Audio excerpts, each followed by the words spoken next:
আসসালামু আলাইকুম, hello everyone, I am Ayesha and welcome back to my channel. আজকের ভিডিওতে আমরা সব থেকে বড় 3 পার্টের একটা নিকাব আপনাদের সাথে ডিটেইল করে দেখাচ্ছি। ভিডিওতে অলরেডি দেখতে পাচ্ছেন যে নিকাবটা কত বড়।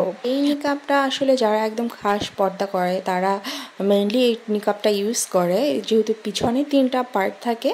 তারা পিছনে 2টা পার্ট রেখে সামনের আর একটা পার্ট দিয়ে চোখ ঢেকে রাখে। এই কারণে আসলে এত বড় নিকাব ইউজ করা হয়। যারা তাবলিগ জামাত বা এমনিতেই যারা অনেক পর্দা মেনটেন করে তারা কিন্তু এই বড় নিকাবগুলো ইউজ করে। তার কথা না বলে আমরা এক্সট্রা লং নিকাবের টিউটোরিয়ালটা দেখে নেই। আপনারা কিন্তু চাইলে এই লং এবং এটার কয়েকটা পার্ট এগুলো কাস্টমাইজ করে নিতে পারেন। তো প্রথমে আমি নিকাবটিকে এভাবে ধরে পিছনে ফিতা দিয়ে বেঁধে নিয়েছি, আর এখন পার্ট বাই পার্ট এটাকে ফেলে দিব। সব থেকে বড় পার্টটা আমি এবার পিছনে ফেললাম, এবার পরের পার্টটাও এভাবে আস্তে করে ধরে ফেলে দিচ্ছি। এটা কিন্তু একটু কোণা শেপ হয়ে থাকে, পিছনের শেপটা কিন্তু একটু সুন্দর করে একটু কোণা করে শেপ করে দেয়া এখানে। এই যে এরকম কোণা শেপ।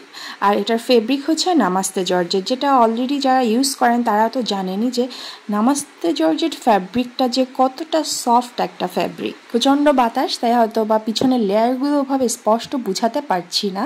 আর যারা এখন আমাদের চ্যানেলটি সাবস্ক্রাইব করেনি তারা এখনই আমাদের চ্যানেলটি সাবস্ক্রাইব করে বেল আইকনে ক্লিক করে রাখবেন।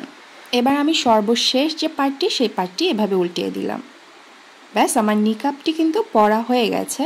পিছনে 3টা পার্ট দেখা যাচ্ছে আর সামনে আছে 2টা পার্ট। নিকাবের পিছনের পার্টগুলো কিন্তু অনেক চওড়া করে আমরা তৈরি করে দিই, যার কারণে কিন্তু আপনারা চাইলে এভাবে করে সামনে এনে পড়তে পারবেন। তো এই তো আমার নিকাবটি পরা হয়ে গেল অলমোস্ট।